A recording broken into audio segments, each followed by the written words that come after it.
Okay, so today what we're going to do is we're going to be installing some window decals on these windows. We have 6 of them to do here. This is a little different. We're not just sticking a sticker on part of the window, we're pretty much covering the window. First thing we're going to do is we're going to prep the window by making sure that it's clean. This is the outside application, so there could be dust, there could be pollen, there could be all kinds of things that would make the decal not stick good. Obviously you don't want to feel anything sticking off the glass. You can start by just using any glass cleaners that you'd typically use, Windex, anything, whatever you'd use is fine. You don't want anything that's oily or anything like that. These windows aren't that bad, so we're going to skip that step and we're going to go straight to rubbing alcohol, which is really a great last step before you apply something to really any surface. So I'm just taking some rubbing alcohol and I'm putting it on my rag here, and I'm going to wipe this whole window down, making really careful of my corners and my edges, right? Because those are where dirt tends to build up and stuff, and it's also where decals like to lift. So it's really good to make sure you really pay attention to those particular areas. Okay, so we're going to install this window decal right here on that window right there. And this could potentially be done with one person if you were really careful and used a lot of application fluid, but we'd strongly recommend a decal this size. It's roughly 2 foot wide by 26 inches tall, that you use 2 people.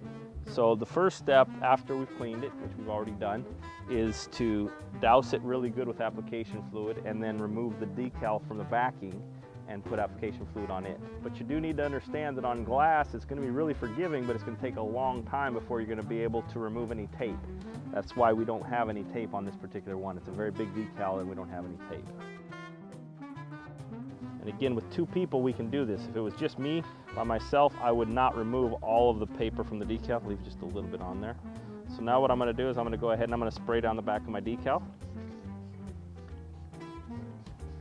We've got our application fluid on. Now we're just wanting to line this up, get it as square as we can. Try to cover all the window. So I'll just take my soft squeegee now and just kind of, really what I'm doing more than anything is I'm just working that application fluid out. And you can see I put a generous amount on there. So it's just going to come flowing right out of there. It doesn't dry really fast with that application fluid. It doesn't, the decal doesn't like stick into glass at all while that fluid's there. Once that fluid's gone, it sticks very well. So keep that in mind as you're squeegeeing. Just be gentle, work all the bubbles out. So now that I got it placed, I can feel comfortable. You see how I pulled that all the way back? I can do that because I know the decal's in the right spot because we've already had it down. Now we can kind of just work it over there. We've applied the decal. Now what we're gonna do is I'm working the edges a little bit, but what we really need to do is we need to wait until that application fluid dries up a little bit. So like I say, we'll come back in an hour, 2 hours, the day, whatever. You wanna make sure it's dry, and then just make sure you push those edges down really good, and it'll smooth right out.